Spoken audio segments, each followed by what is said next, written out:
আসসালামু আলাইকুম। হাই বন্ধুরা, কেমন আছেন আপনারা সবাই? আশা করি ভালো আছেন, সুস্থ আছেন। আবারও হাজির হলাম আপনাদের মাঝে।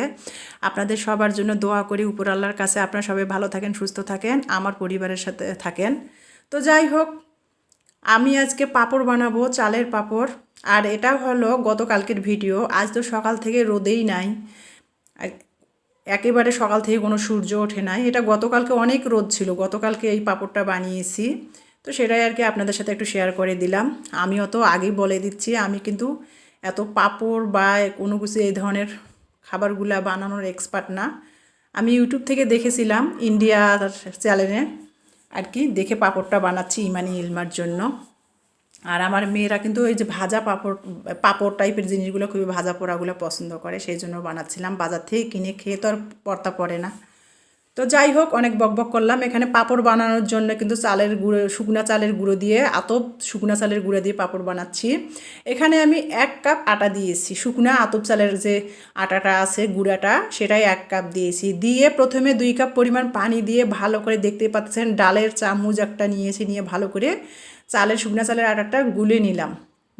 তারপরে এখানে আমি 2 কাপ পানি দিয়ে গুলে নিয়েছি ভালো করে। তারপরে এখানে আমি আবারও 6 কাপ পানি দিব, মানে মোট আমি এখানে 8 কাপ পানি দিব। 1 কাপ শুকনো চালের গুঁড়ো দিয়েছি, আর এখানে আমি 8 কাপ পানি দিয়ে দিব। মেপে মেপে দেখতেই পাচ্তেছেন আপনারা। আমি এখানে মেপে মেপে প্রথমে 2 কাপ পানি দিয়েছি, তারপরে বাকি 6 কাপ পানি দিয়ে মোট 8 কাপ পানি দিয়েছি। দিয়ে ভালো করে শুকনো চালের আটাটা ভালো করে চামচের সাহায্যে বেটারটা তৈরি করে নিলাম। নিয়ে এখন আমি গ্যাসের চুলাটা অন করে দিব, দিয়ে কড়াইটা বসিয়ে দিব, দিয়ে অনাবত্ত যতক্ষণ পাঁপড়টার বেটারটা ঘন হয়ে না আসবে বা একটুখানি বুদবুদ করে না ফুটবে, ততক্ষণ পর্যন্ত একটানা আমি নাড়তেই থাকবো। না হলে হবে কি, যে শুকনো চালের বেটারটা তলা ধরে যাবে পাতিলে। এই জন্য একটানা আমি অনাবত নাড়তে থাকবো চামচের সাহায্যে। আর এর মধ্যে স্বাদ মতো আমি একটুখানি লবণ দিয়ে দিব। লবণ দিলেও চলে, না দিলেও চলে, আমি স্বাদ মতো একটু লবণ দিয়ে দিব। 1/2 চা চামচ আমি বেকিং সোডা দিয়েছি। তারপরে আমি স্বাদের জন্যে, ওই যে পাঁপড়টা যখন ভাজবো দাঁতের মধ্যে বাজবে, এই জন্য স্বাদের জন্য আমি কিন্তু একটু কালি জিরা দিয়েছি। যখন পাঁপড়টা শুকানোর পর তেলে ভাজবো, খেতে কিন্তু কালো জিরাটা ভালো লাগবে খেতে, এই জন্য আমি পরিমাণ মতো একটু কালো জিরাও দিলাম, 1 চা চামচ পরিমাণ। দিয়ে অনাবত্ত, দেখতেই পাচ্তেছেন অনাবত্ত আমি শুকনা চালের গুঁড়ার বেটারটা তৈরি করে নিলাম। এই যে দেখেন একটুখানি বুদবুদ করে ফুটতেছিল। এখন চুলার জালটা বন্ধ করে দিলাম। আর এই যে দেখেন চামচ দিয়ে, চামচের মধ্যে তুলে একটা টান দিয়ে দেখলাম যে চামচের মধ্যে লেগে আসতেছিল না। এখন আমি একটু ঠান্ডা করে নিয়েছি। ঠান্ডা না হওয়া পর্যন্ত কিন্তু আমি চুলার জালটা বন্ধ করে দিয়ে কিছুক্ষণ নেড়ে নিয়েছি, ঠান্ডা হয়ে গেছে। আর না নাড়লে হবে কি, গরম যেহেতু ভাতের মাড়ের মতো কিন্তু একটা উপরে সর বসে যাবে ঘন, এই জন্য অনাবত ঠান্ডা না হওয়া পর্যন্ত চামচের সাহায্যে আমি কিন্তু নেড়ে নিলাম। একটু ঠান্ডা হয়ে গেছে, তারপরে আমি চলে আসলাম ছাদে। যেহেতু গতকালকে রোদটা অনেকটা কড়া ছিল, অনেকটা তাপ ছিল, সেই জন্য সকালেই কিন্তু আমি রোদটা দেখেই বেলা ওঠার সাথে সাথে কিন্তু আমি পাঁপড়টা তৈরি করে নিয়েছি। পাঁপড়ের বেটারটা নিয়ে ছাদের মধ্যে চলে আসলাম। আর রোদটা দেখলে কিন্তু বুঝতে পারতেছেন আজকে রোদের তাপটা কী পরিমাণ। তো পাঁপড়টা বানাচ্ছি। প্রথমে আমি একটা মোটা র্যাক্সিন বলেন বা পলিথিন বলেন, মোটা একটা আমি আর কি পলিথিনের কাগজ, মোটা একটা পলিথিনের বস্তা, যেটা মোটা বস্তা পলিথিনের, সেটা আর কি আমি ব্যবহার করেছি। পাঁপড়টা আমি ছাদের মধ্যে পলিথিনের কাগজটা বিছাই দিয়ে একে একে আমি পাঁপড়টা কীভাবে রোদে শুকিয়ে নিলাম সেটা তো আপনারা দেখতেই পেয়েছেন। আর A to Z যদি ভিডিওটা আপনাদের দেখাতে যাই অনেক লং হবে, আর লং হলে তো আপনারা লং ভিডিও দেখতেই চান না, দেখবেনও না ধৈর্য সহকারে। সেই জন্য কিছুটা আমি আমার স্টাইলে বানাইছে, আপনাদের সাথে ভাবলাম যে একটু শেয়ার করি। যদিও আমি আবারও বলে নিছি আমি অত এক্সপার্ট না পাঁপড় বানানোর জন্যে।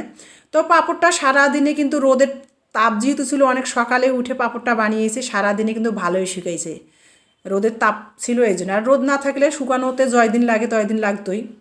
তো দেখেন, রোদ থেকে তুলে নিয়ে এসে পাঁপড়টা কিন্তু আমি চুলার মধ্যে তেল গরম করে পাঁপড়টা ভেজে নিলাম। আর আমি প্রথম পাঁপড়টা বানাইছি, অতটা সুন্দরও হয় নাই, আবারও আপনাদের কাছে বলতেছি অতটা কিন্তু সুন্দর হয়নি। আমি ইন্ডিয়ান একটা ইউটিউব চ্যানেল থেকে দেখে পাঁপড়টা ইমানি ইলমার জন্য বানিয়ে নিলাম।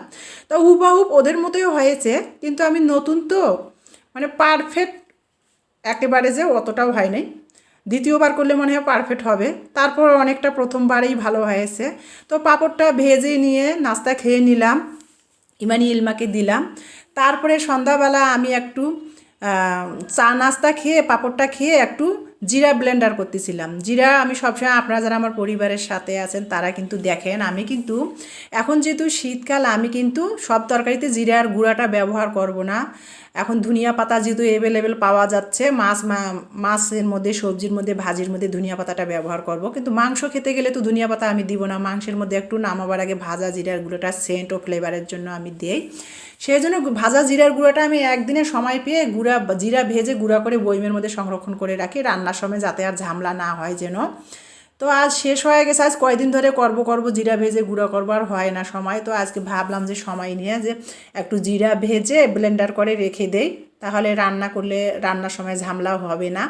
তো জিরাটা আমি ভেজে নিলাম, সাথে কিন্তু জিরাটা ভাজানোর জন্য ভাজাতে কিন্তু আমি দুই তিনটা সাদা এলাচি দিয়ে জিরাটা ভেজে তারপরে ব্লেন্ড করে ঠান্ডা করে বয়মে ভরলাম। আর ওই যে এখন যেহেতু মরিচের দাম 30-40 টাকা কেজি, এখন তো সব তরকারিতে একবারে দুমালে কাঁচামরিচ সংরক্ষণ করে খাবো। তো কাঁচামরিচটা হাফ কেজি নিয়ে আসছিলাম, তো হাফ কেজি কাঁচামরিচ তো তাই সিদ্ধ করি নেই, কাঁচামরিচটা কিন্তু আমি ভেজে ব্লেন্ডার করে নিলাম। ব্লেন্ডার করে মশলার বক্সে আমি 1 টেবিল চামচ করে পরিমাণ মতো রেখে দিলাম 7 দিনের জন্য। আর ফ্রিজে রাখলে বরফ ধরবে, পরে রান্না করতে গেলে কিন্তু বের করতে ঝামেলা হয়। এই জন্য আমি যতখানি তরকারিতে পরিমাণ মতো দিব, ওই জন্য 1 টেবিল চামচ পরিমাণ মতো করে মশলার বক্সে রেখে দিলাম। রান্নার সময় সুবিধাই হবে, একটা করে পোটলা বের করবার তরকারির মধ্যে দিয়ে দিব, সেই জন্য আমি রেখে দিলাম। আপনারা তো দেখতেই পেয়েছেন ভিডিওটা। তারপরে মাছ, ওই যে ডালের বড়ি নিয়ে আসছিলাম বাজার থেকে, সেটা দিয়ে ভাবলাম যে একটু মাছ রান্না করব। তো মাছ রান্না করার জন্য এখানে কিন্তু আমি প্রথমে ডালের বড়িটা ভেজে নিয়েছি, তেল গরম করে ডালের বড়িটা একটু হালকা করে ধুয়ে, যেহেতু বাজারে খোলা ডালের বড়িগুলো বিক্রি হচ্ছে, আমার কাছে কেমন জানে, এগুলো হালকা করে একটু ধুয়ে নিয়েছি, নিয়ে তেল গরম করে ডালের বড়িটা ভেজে নিয়েছি, নিয়ে তারপরে ওই তেলের মধ্যে কিন্তু মাছটা আমি ভেজে নিয়েছি। মাছটা ভেজে নিয়ে তুলে রেখে তারপরে কিন্তু আলুটা, রসুন বাটা, কাঁচামরিচ বাটা, হলুদ, লবণ স্বাদ মতো, একটু জিরা ধনিয়ার গুঁড়া দিয়ে মশলাটা ভালো করে কষিয়ে, আলুটা কষিয়ে নিয়ে পানি দিয়ে দিয়েছি। তারপরে আলুটা অনেকটা সিদ্ধ হয়েছে, ভেজে রাখা মাছটা দিয়ে মাছটা নামিয়ে নিলাম।